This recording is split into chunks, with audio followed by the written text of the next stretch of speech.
if you can translate that into a product that people can experience and that they like and that delights them, then that's a good measure of the success of the product. You know, so I really like the fact that when people buy a car, that they experience delight, and for many people, they've said they've told me it's like the best product they've ever bought, and it made them happy.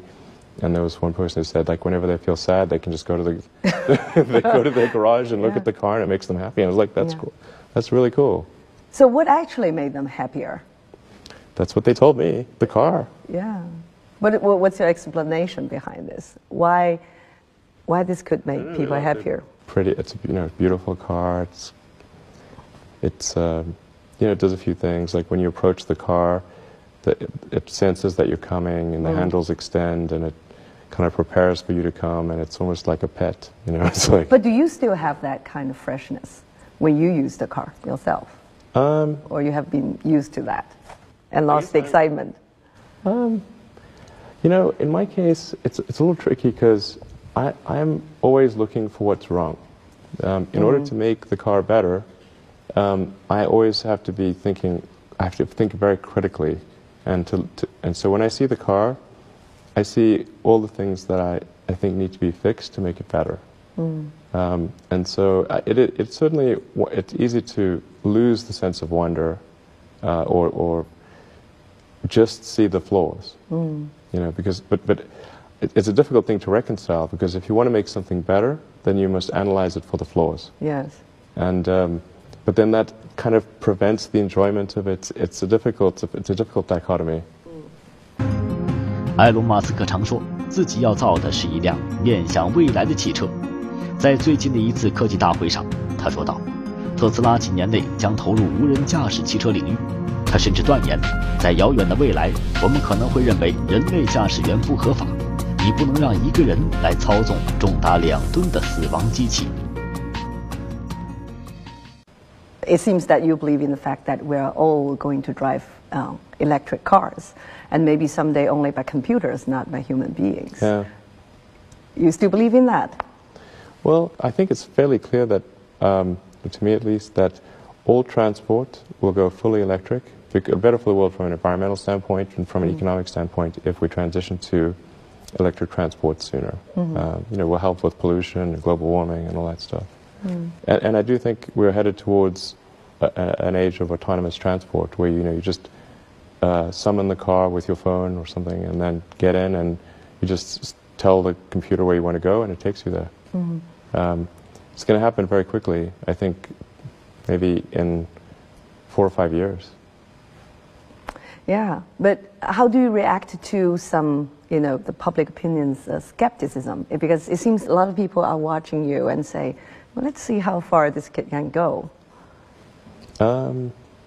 Well, I suppose the skepticism about anything new, that's normal. I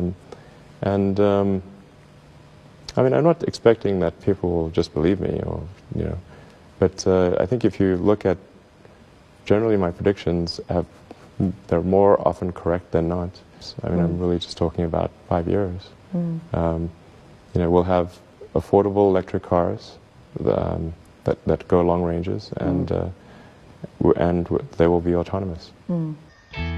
尽管常常被放在一起比较，但马斯克与乔布斯却有着根本的不同。对此，有人曾这样评价：乔布斯走向小的极致美，马斯克则走向更宏大的雄壮美。他要造汽车，造太阳城，造火箭，拥有着狂人般的宏大工业英雄主义。他喜欢谈让人类跨星际，在宇宙中求生存，火星殖民和新世界。他总是在做很多疯狂的梦，并且不惜代价去实现它们。Please bless this launch. 3, 2, 1.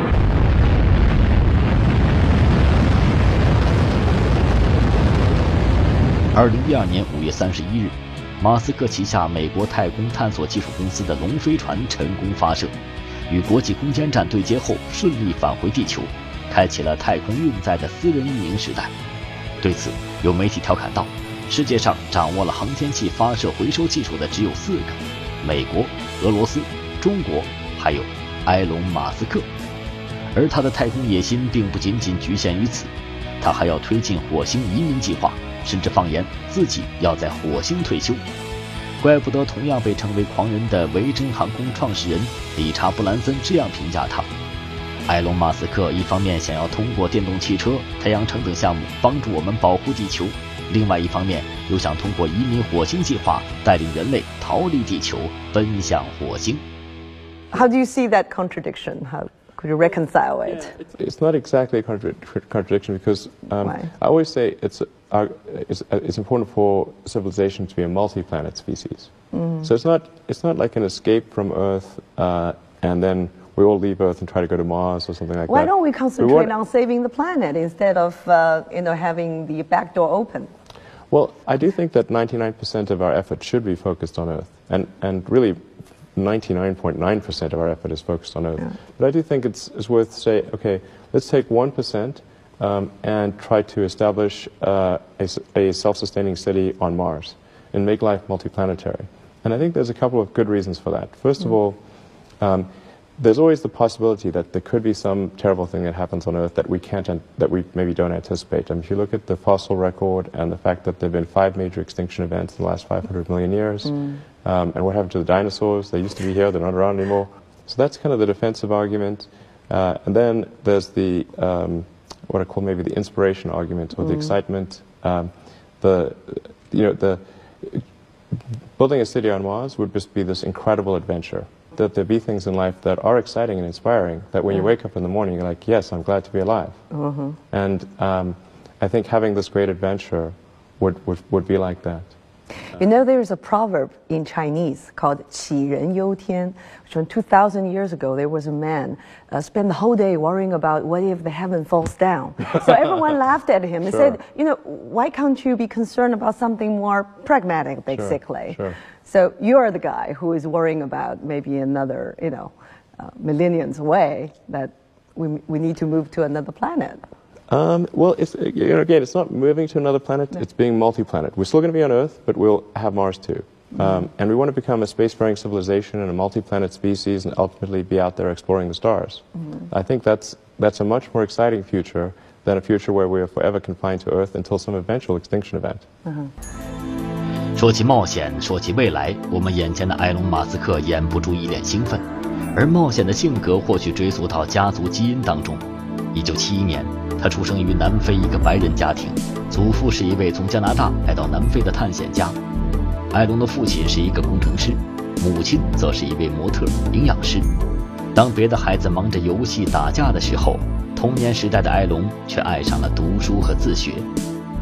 You basically taught yourself a lot of things in a computer programming as a child, and after taking physics and economics in college, you taught yourself automotive technologies, and then rocketry, battery technology, and so on and so forth. What's the motivation behind all this? Well, I find that I basically learn whatever I need to learn to accomplish an objective. And I think actually most people could do this, but they often self-limit. People are capable of more than they think. But I mean, what I've found is if you simply read a lot of books and talk to people, you can learn almost anything. But was reading also an escape or rescue to you as a boy in school? It was, because I learned that you are kind of the youngest in the class and bullied sometimes. That's true. So what was reading to you at that time? Well, this is, of course, back in the days before there were video games, and TV wasn't very good either. So, I was actually, for quite a while, the youngest and the smallest in the class. And my parents moved a lot, so I went through 6 different schools. So it was difficult to, you'd make friends, and then one year, and then you'd be in a new school the next. So, books certainly were something that I found comforting, and I would read all the time, just all the time, morning to night. 在很多采访中，马斯克说道，他是通过沉浸在文学与计算机里来逃避童年的孤独的。他最喜欢读的是科幻小说，其中有一本叫《伽利略火箭》，书中的主人公参与了登月火箭的制造和航空计划。And generally sort of the fantasy sci-fi genre I found most interesting. And I mean, also read a lot of the philosophers and religious texts and that kind of thing, and a lot of nonfiction as well. Read the encyclopedia, and in fact, I remember when I was just in elementary school, I was reading about ion engines, and I thought they were super cool. And now we're launching satellites with ion engines. But how about real figures in history, you know, Isaac Newton or Einstein, so on and so forth? Did you make up your mind to be someone great, someone who can leave a legacy in history for all humanity? No, I never thought there No? were. No, I actually, when I was a kid, I didn't know what I would do when I grew up. I just wanted to be involved in things that were on the cutting edge, on things that were affecting the future of the world. But I didn't think anything great would happen at all. 17岁时，埃隆·马斯克从南非移民到加拿大；24岁时被斯坦福大学研究生院录取。然而出人意料的是，仅仅上了1天学，埃隆就决定休学。在硅谷，这样的例子并不少见。微软创始人比尔·盖茨以及脸书创始人扎克伯格等，都曾经从大学辍学开始创业。埃隆也一样，拿着仅有的$3000和一台电脑，他开始了在硅谷的打拼。Were you certain about what you would achieve, or Oh no. was there I thought also it was some most likely fail. smoke, you know, in your future? No, in fact, I expected to fail. I expected to fail, but you still went, you know, Yes. still went ahead and do it. The reason I expected to fail was because most companies fail. So if 90% plus of companies fail, and I have no track record of making companies work, then, I mean, basically, the most likely outcome is failure. But I didn't think it was super risky because I talked to my professor and said that I was going to try to start an internet company and that it would probably not work, and would he mind if I came back to class if it didn't work? And he said, sure, no problem. And where did the original investment come from? Your own pocket money, or financed by your mother? Or what? Yes. Well, no. So I had about $3,000 and a computer, and then my brother came and joined, and he had about, I think, $5,000. And then another friend of ours came. He had $6,000. So we really, this was not a lot. And in the beginning, we were just, we didn't have enough money to rent an apartment and an office. So the office was actually cheaper. So we slept in the office.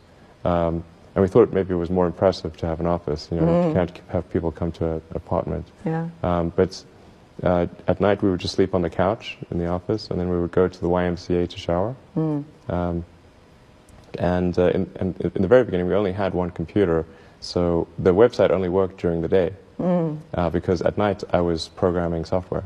Okay. Well, I mean, your brother and a friend joined you, but you were ready to fail. How did you convince them to join you then? Oh, they thought it would fail too. How did that work out?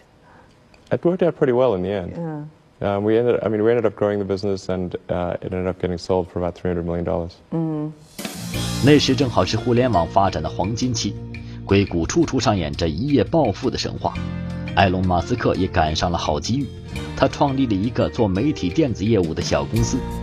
1999年，被康柏公司用$3亿和3400万股票收购。埃隆分到了$2000万，年纪轻轻，他便品尝到了金钱的滋味。So when a young man suddenly got, you know, tens of millions and then $1 billion, were you blown away for a while at least? Yeah, you bet, absolutely. It was kind of What exciting. did you do with that money? Yeah. Yeah, I mean, What was it like, you know, to have a check like that? Yeah, it was awesome. It was Awesome. great. Yeah, in fact, they mailed a check they sent the check in the mail, which is kind of crazy. It was like this giant check in the mail. Yeah.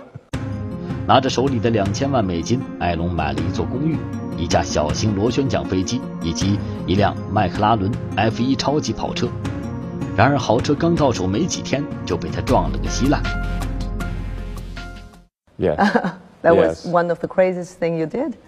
Yeah, that was yeah. Well, I was with Peter Thiel, one of my co-founders of PayPal. We were actually just driving up Sandy Hill Road. We were going to visit Mike Moritz at Sequoia Capital, and and Peter was asked me, like, so what can this car do? Yeah. And then famous last words, I said, watch this.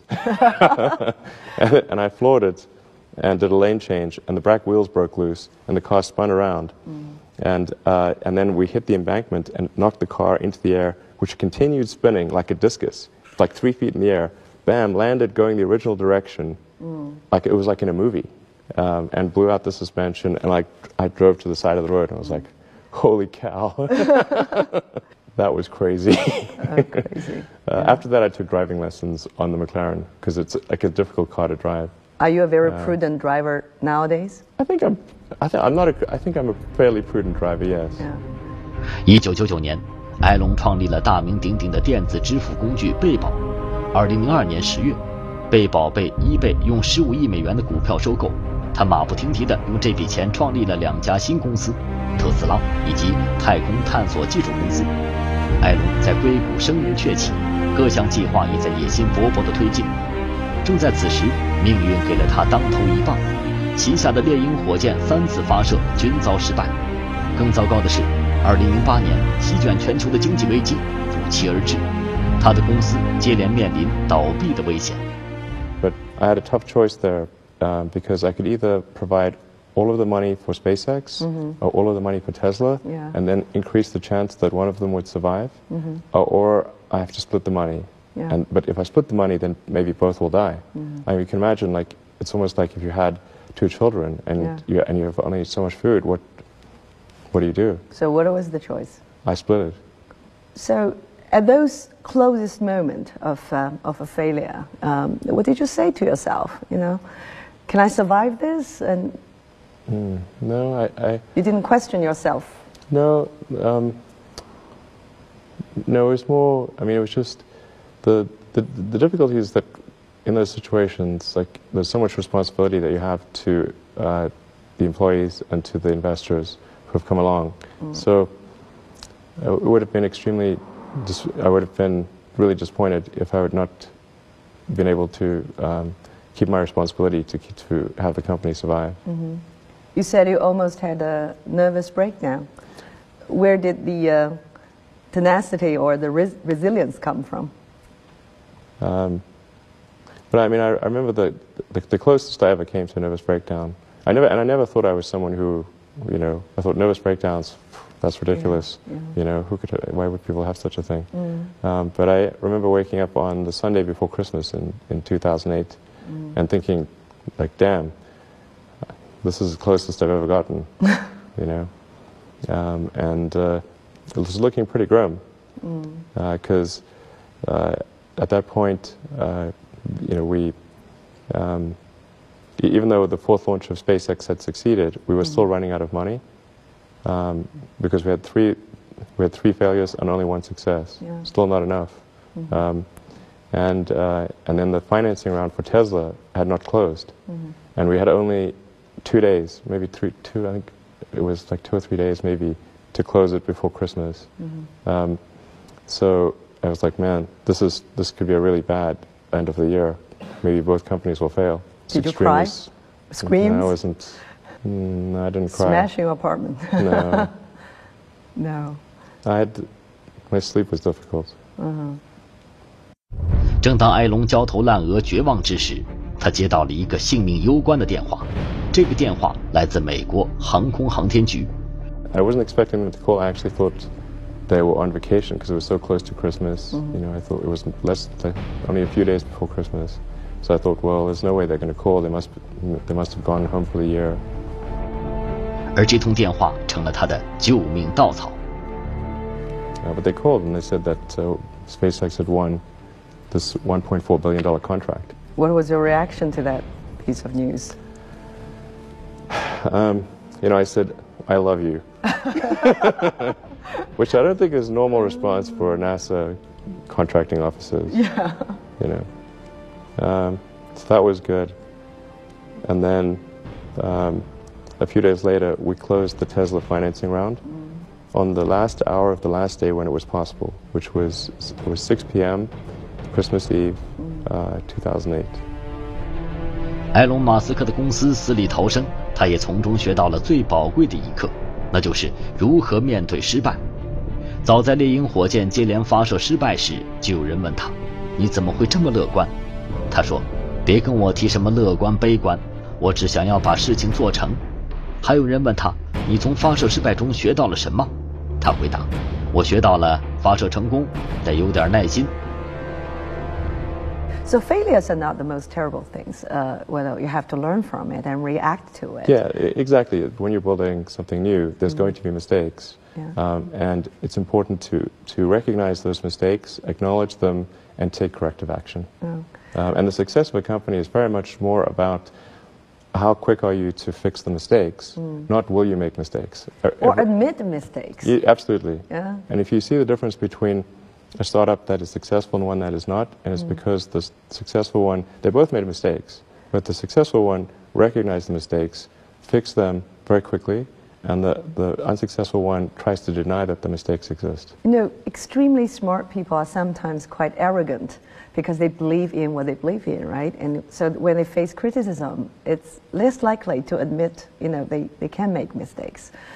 Was that in your case? I learned it when I was studying physics. You know, in physics, you're taught to always question yourself.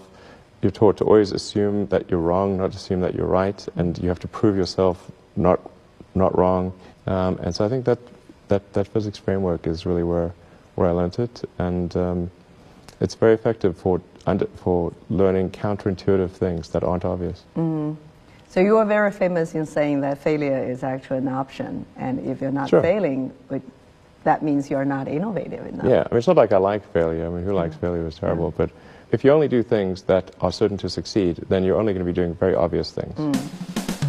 如今，埃隆·马斯克已经成为了全球创新以及创业的偶像级人物。然而，他却一再重复自己只是一个工程师，并不是企业家。You know, being innovative can be very exciting in life. Doing business sometimes requires, you know, persistence, and sometimes could be very boring.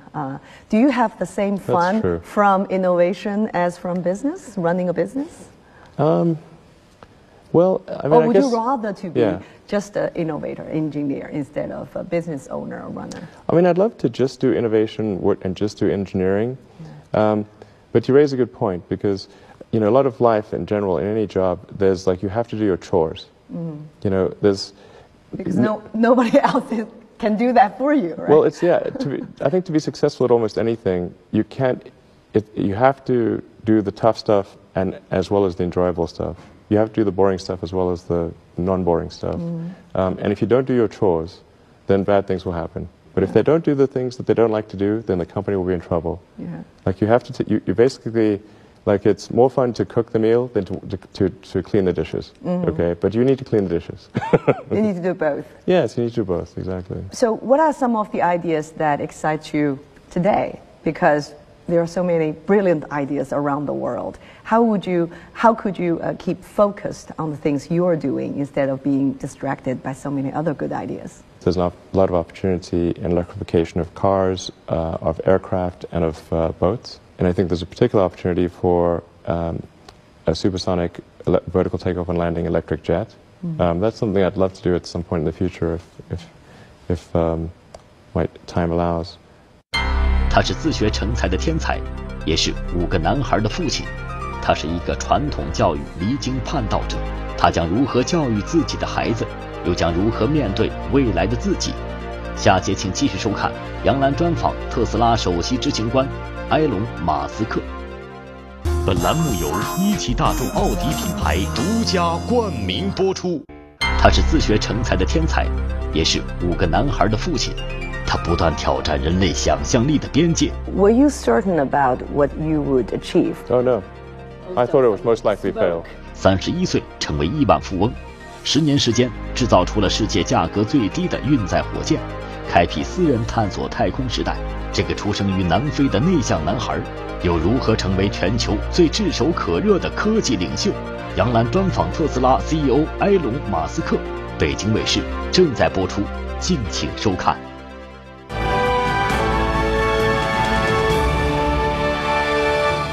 And also, even machines are taking a lot of functions away from us. There are still functions that we have to deliver ourselves. For example, fatherhood. Sure. So how would you educate your 5 boys? Actually, I created a little school.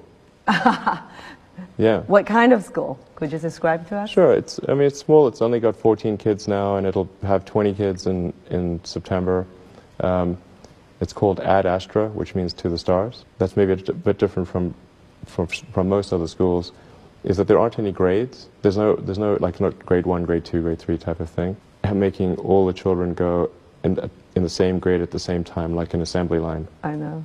Because some people love English or languages, some people love math, some people love music, and they have different abilities at different times. It makes more sense to cater the education to match their aptitudes and abilities. So I think that's one principle. Another is that it's important to teach problem solving, or teach to the problem, not to the tools. So this would be like, let's say you're trying to teach people about how engines work, or you could start by a more traditional approach would be to say, well, we're going to teach you all about screwdrivers and wrenches, and you're going to have a course on screwdrivers, a course on wrenches, and all these things. And this is a very difficult way to do it. A much better way would be like, here's the engine.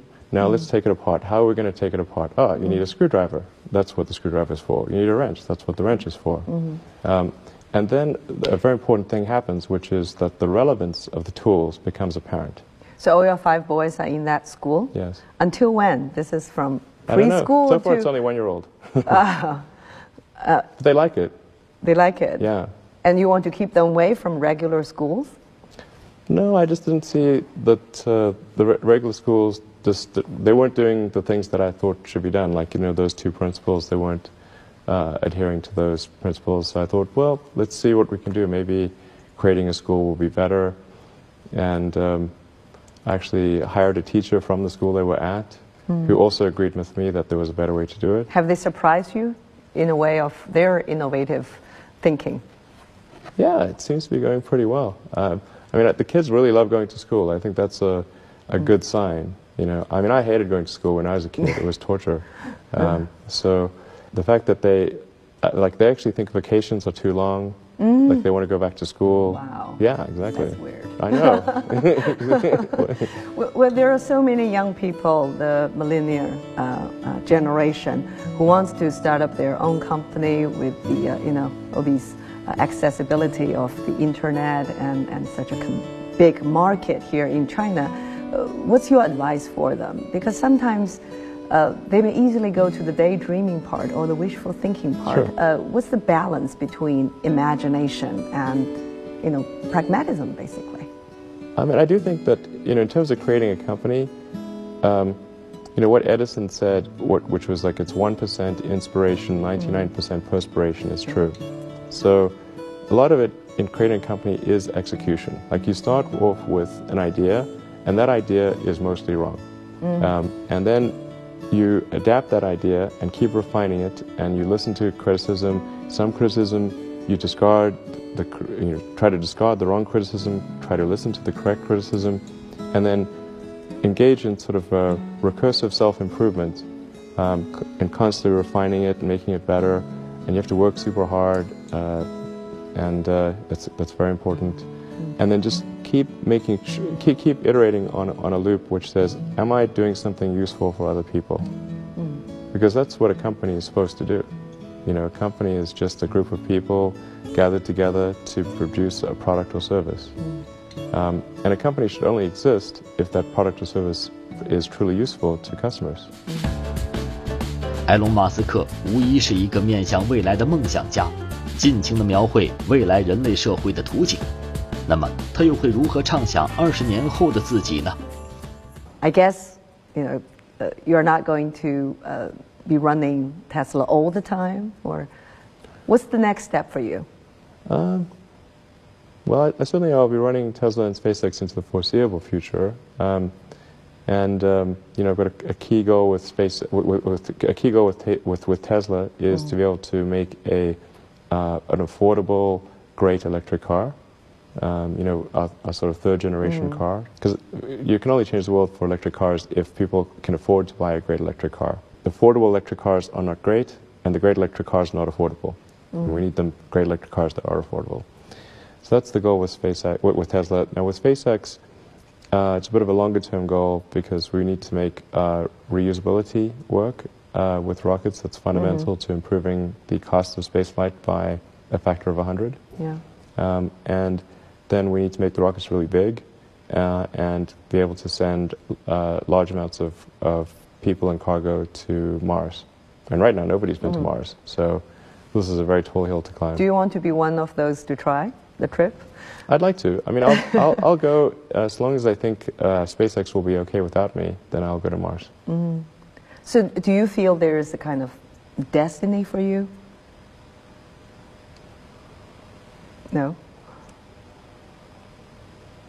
Sometimes I feel that. But I mean, I don't know if there's any merit to that feeling. What are the rules that you want to live by? Because it seems that you have broken many rules. But what are some of the rules that you would abide by? I want to be useful. And I want to be able to look back and say that my actions had a good effect on the world. Wonderful. Thank you so much, Elon. Thank you for your time. Yeah, thanks Have for a having good me. I stay really here. enjoyed the conversation. Yeah.